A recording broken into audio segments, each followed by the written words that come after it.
5 years ago, during a particularly harsh winter, I shared a quaint one-bedroom cottage with my closest friend, Sarah. Our decision to settle for such a small space was driven by financial constraints, but we made the best of it.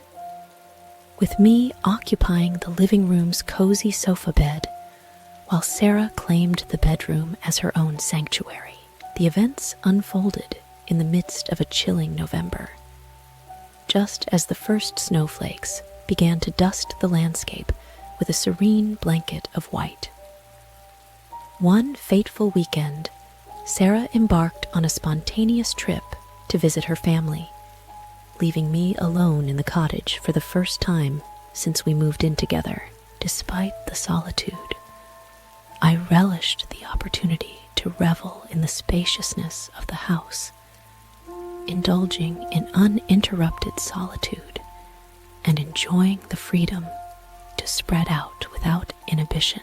On a crisp Sunday evening, I returned from a leisurely stroll through the wintry woods, laden with groceries to sustain me through the cold nights ahead. As darkness descended, I decided to unwind by watching a classic film, snuggled beneath a blanket on the sofa.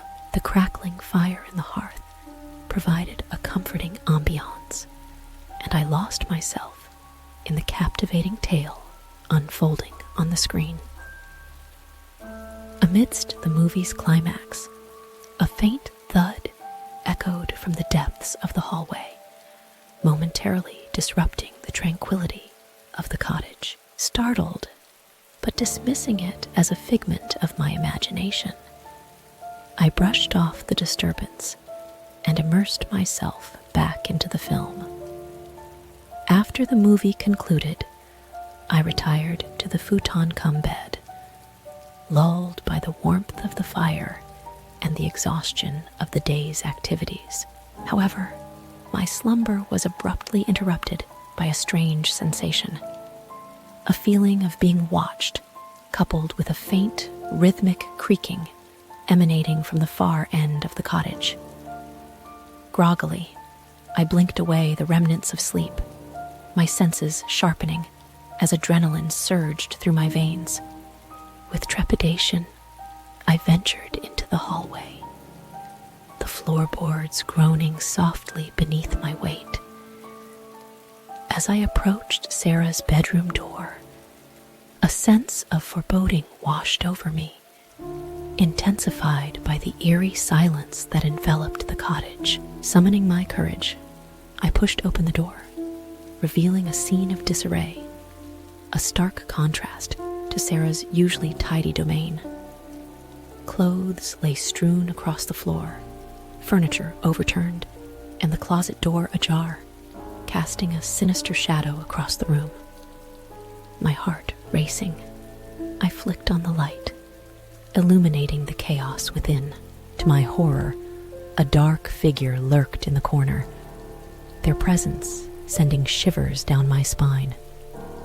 With a gasp, I stumbled backward, slamming the door shut and racing to retrieve my phone, each second feeling like an eternity as the specter of danger loomed ever closer.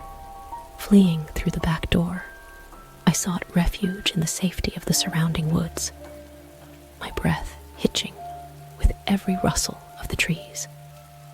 Alone and vulnerable, I dialed emergency services, my voice trembling as I recounted the harrowing ordeal that had unfolded within the confines of our once tranquil abode. In the aftermath, the police conducted a thorough investigation, but the intruder remained elusive, leaving behind no trace of their identity or motive. Despite bolstering security measures, the sense of security that once permeated our cottage had been shattered irreparably, prompting Sarah and me to bid farewell to our cherished sanctuary and seek solace elsewhere. As we embarked on a new chapter, haunted by the memories of that fateful night. We vowed to never again take our safety for granted, forever mindful of the fragile boundary between tranquility and terror in the place we once called home.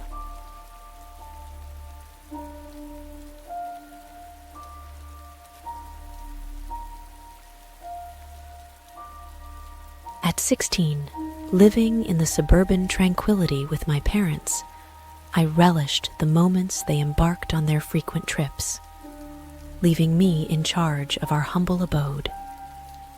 This responsibility often stretched from a couple of days to an entire week, granting me a taste of independence amidst the familiar surroundings. One crisp autumn evening, as darkness enveloped the neighborhood, my parents departed for a week-long excursion, leaving me to embrace the solitude of our home. The first few days drifted by uneventfully, filled with the mundane routine of school and solitary evenings. However, it was on the third night that the monotony was shattered by an unexpected encounter. With the clock nearing midnight, I found myself engrossed in a marathon of classic movies, the glow of the screen casting flickering shadows across the room. Suddenly, a subtle sound echoed from the depths of the house, disrupting the silence like a discordant note in a symphony. Startled, I paused the movie and strained my ears, attempting to discern the source of the disturbance. Was it merely the house settling, or something more sinister lurking in the darkness? Ignoring the creeping sense of unease, I cautiously ventured downstairs, the creaking of the wooden steps magnifying the tension in the air. As I reached the ground floor, a faint glimmer of moonlight illuminated the hallway, casting eerie shadows on the walls. With bated breath, I tiptoed towards the source of the sound, my heart pounding like a drum in my chest. And then I saw it. A figure, silhouetted against the moonlit backdrop, stood at the threshold of the back door, their presence ominous and foreboding. Frozen in place, I watched as they fiddled with the lock, their intentions unknown, but undoubtedly nefarious. Without hesitation, I retreated to the safety of my room, my hands trembling as I dialed the emergency number, seeking refuge in the promise of help. As I waited for the authorities to arrive, minutes stretched into eternity, each passing second laden with the weight of uncertainty. Finally, the sound of approaching sirens shattered the stillness of the night, a beacon of hope piercing through the darkness. With a sense of relief flooding my senses, I watched from my window as the flashing lights illuminated the street, heralding the arrival of salvation. As the police descended upon the scene, the intruders' attempts to flee were thwarted, their apprehension marking the end of the harrowing ordeal. It was only then, bathed in the glow of the streetlights, that I realized the true extent of the danger I had narrowly escaped. In the aftermath of the incident, as the adrenaline slowly ebbed away, I couldn't help but ponder the fragility of life and the randomness of fate. What had compelled the intruder to target our home? Was it mere coincidence, or something more sinister lurking beneath the surface? Though the answers remained elusive, one thing was certain: that fateful night would forever be etched in my memory as a testament to the resilience of the human spirit and the unwavering resolve to confront adversity head-on.